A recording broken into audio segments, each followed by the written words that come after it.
Evangelho de Jesus, conforme escreveu Lucas, capítulo de número 1, verso de número 80, diz: E o menino crescia e se robustecia em espírito, e esteve no deserto até o dia em que havia de mostrar-se a Israel.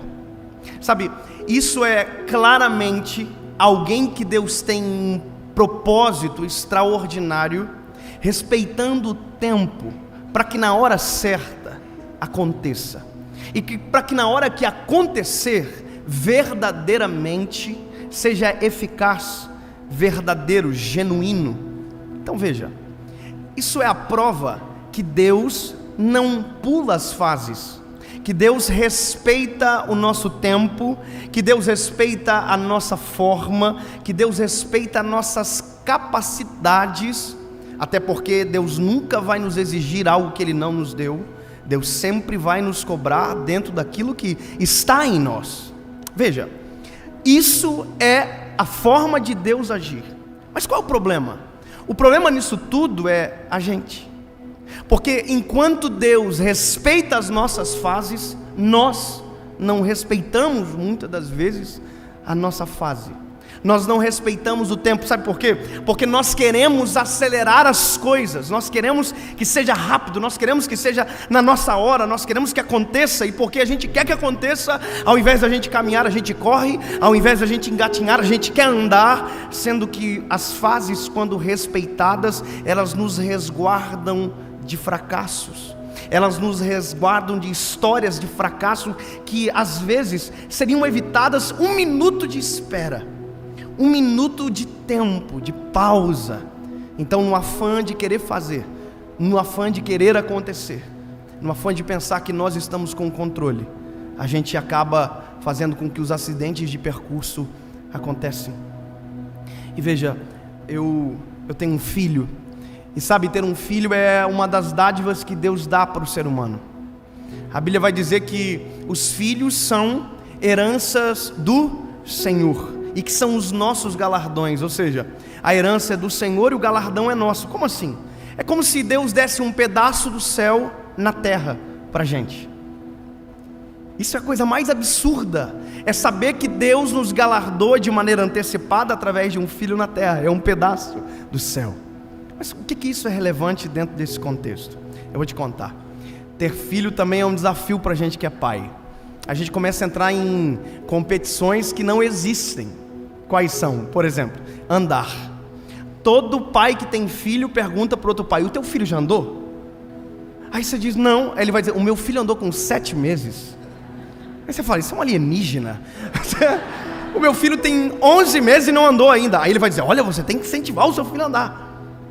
E aquilo é terrível, porque começa a entrar no coração da gente, e a gente começa a olhar para o filho e dizer: você tem que andar logo, cara, pelo amor de Deus, o mundo já andou, e você ainda está engatinhando. Porque parece, a impressão que a competição coloca na gente é que todo mundo já fez, só a gente que ainda não. Todo mundo já deu, só a gente que ainda não. E eu, por conta dessa competição imaginária, eu comecei a querer que meu filho andasse. E aí eu comecei a fazer todas as tentativas possíveis. E é engraçado porque quando a gente quer, ele não quer. Quando a gente não quer, ele quer. E é engraçado porque eu comecei a treiná-lo e descobri que eu estava colocando ele em risco, porque ele não sabe cair ainda. Então não tem como ensinar alguém a andar antes de ensinar ele a cair. Sabe o que eu descobri? O meu filho não tem defesa, não tem um reflexo ainda. Agora já está tendo, mas há alguns dias atrás não tinha. Se ele caísse, ele caía de frente, não colocava as mãozinhas, eu tinha que segurar, porque ele batia com o rosto. Se ele caísse para trás, ele não colocava os bracinhos para trás, ele caía com tudo, e se eu não segurasse, ele batia a cabeça. Então eu descobri uma coisa: antes de o meu filho andar, eu tenho que deixar ele aprender a cair. Porque o risco, sabe qual é? É que se eu forçar ele a andar e ele cair e machucar, ele desiste de andar. Porque uma queda sem treinamento é traumatizante.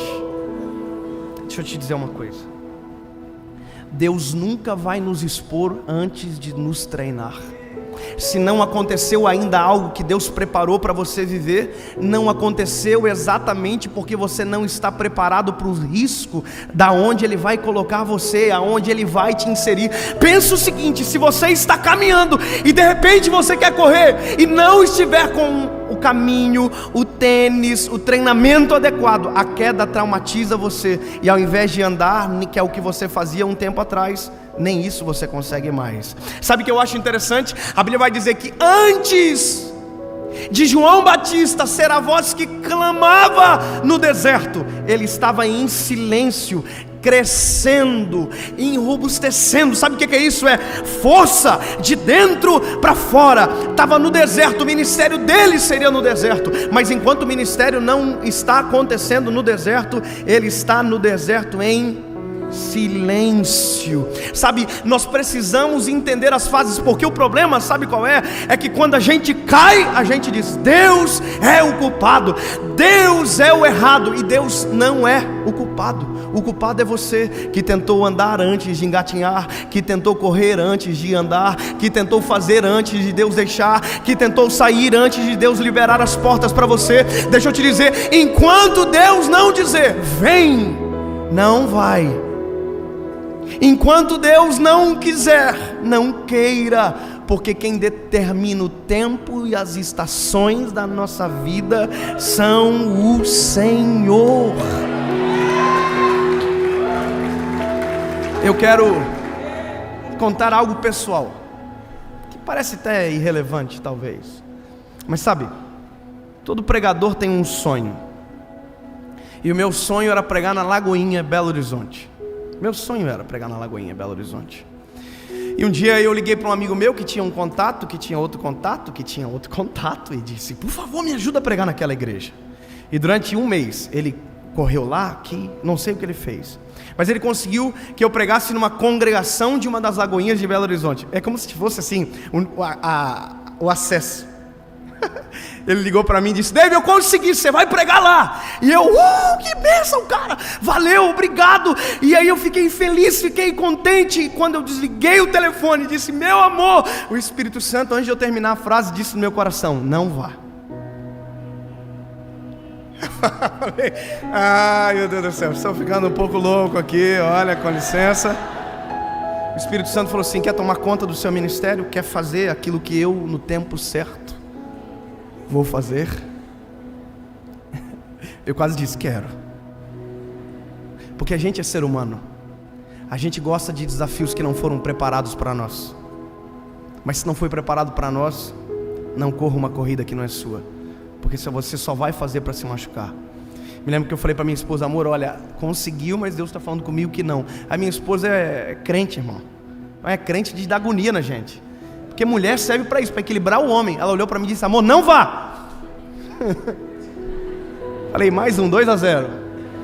Aí liguei para o rapaz e disse: irmão, obrigado por todo o esforço que você fez, mas eu não posso ir, porque o Senhor disse que eu não devo.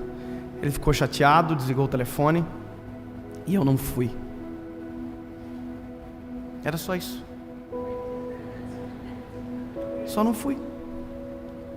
Sabe qual é o problema nosso também? Eu vou terminar dizendo isso para você. A gente quer que, porque não foi, então foi honrado em outro lugar. Não, só não fui. Por quê? Tem que ter troca sempre? Às vezes Deus só quer que você fique quieto, Deus só quer que você espere. Deus não precisa te dar: se você não for, então eu vou dar isso aqui. Não. Deus às vezes, e quando eu digo às vezes é sempre, porque Deus é pontual na forma de fazer. Espere, cresça, amadureça, porque na hora certa eu te apresento a Israel.